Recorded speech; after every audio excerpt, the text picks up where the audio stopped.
कि बाबूजी शादी ना कैला बर्बादी कैला कैसन दूल्हा गांजेरी हमके खोज लखेला कैसन दूल्हा गांजेरी हमके खोज लखेला बाबूजी शादी ना कैला बर्बादी कैला बाबूजी शादी ना कैला बर्बादी कैला बताई 16 समारी हई कड़की धूपवा में एकरा लगी तपस्या कर रही है बाबूजी।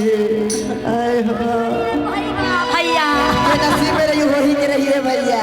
हाँ पापा ऐसे बाबूजी हल्दी के पापा हल्दी से मने नाम है के भैया तो हर नसीब में वही रहे।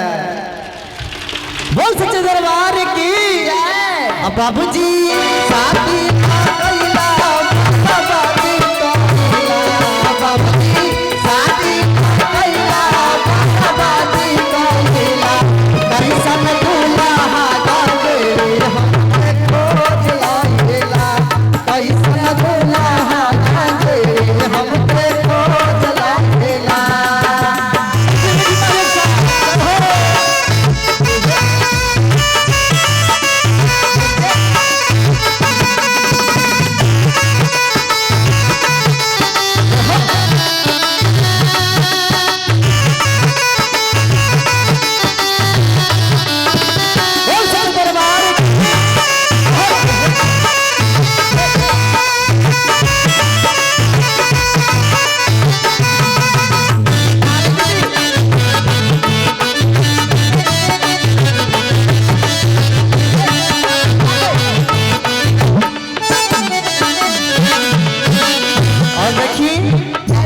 अपना पापा जी से कैसे शिकायत करत है गौरा माई की देखा हमर पर दुल्हा कैसन है काहे ना करम हो ओए बाबूजी गरवा में ना गावा के गरवा में हला बाबूजी गरवा में ना गावा के हलवा को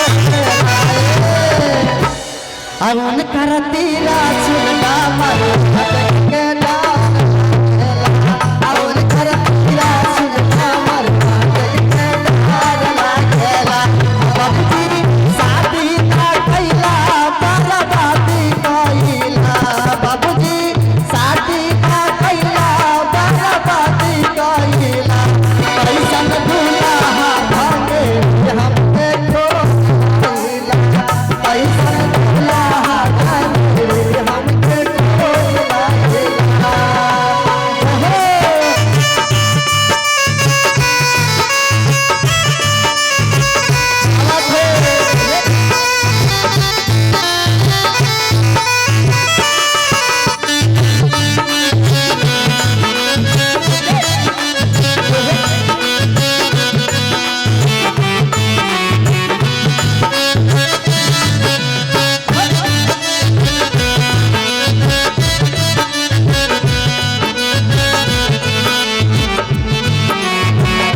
बाबूजी बसहा पाएला कैसा करेला बाबूजी बसहा पाएला कैसा बारी करेला बाबूजी दिन भर में 4 बेरी गांजा पिएला बाबूजी दिन भर में 4 बेरी गांजा पिएला बाबूजी शादी ना कैला बर्बादी कैला बाबूजी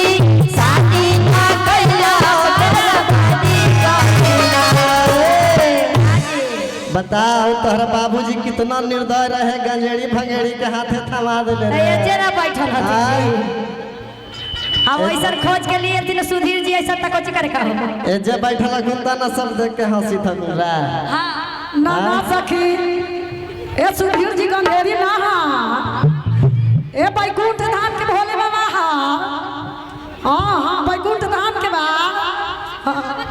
ना कहावत है दीदी तू ना जा अरे तो सब जाना था कि बाबा भोले अंतर्यामी हवे है ना दीदी। आगे मैया उ तीन मालिक के उ लेकिन- 4 जिला के मालिक हथिन जी सुधीर जी। अब बाबूजी दिन भर में 4 चिलम गांजा पिएला कैसन दूल्हा गाजे हमसे कैसन दूल्हा गाजे हमसे खोज लागेला। बाबूजी शादी ना कैला बर्बादी कइला। बाबूजी शादी ना कैला बर्बादी कइला। कैसन दूल्हा हमरे हमसे खोज लागेला। कैसन दूल्हा हमरे हमसे खोज लागेला।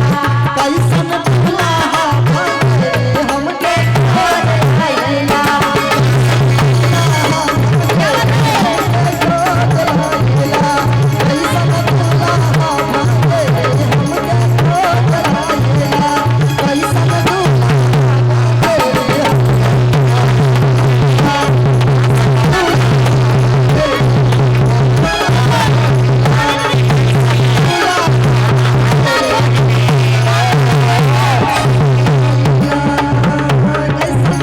हमके खोज आइला कैसन दूल्हा हमके खोज आइला कैसन दूल्हा हमके खोज आइला। बोल सच्ची दरबार की हवा भूतनाथ की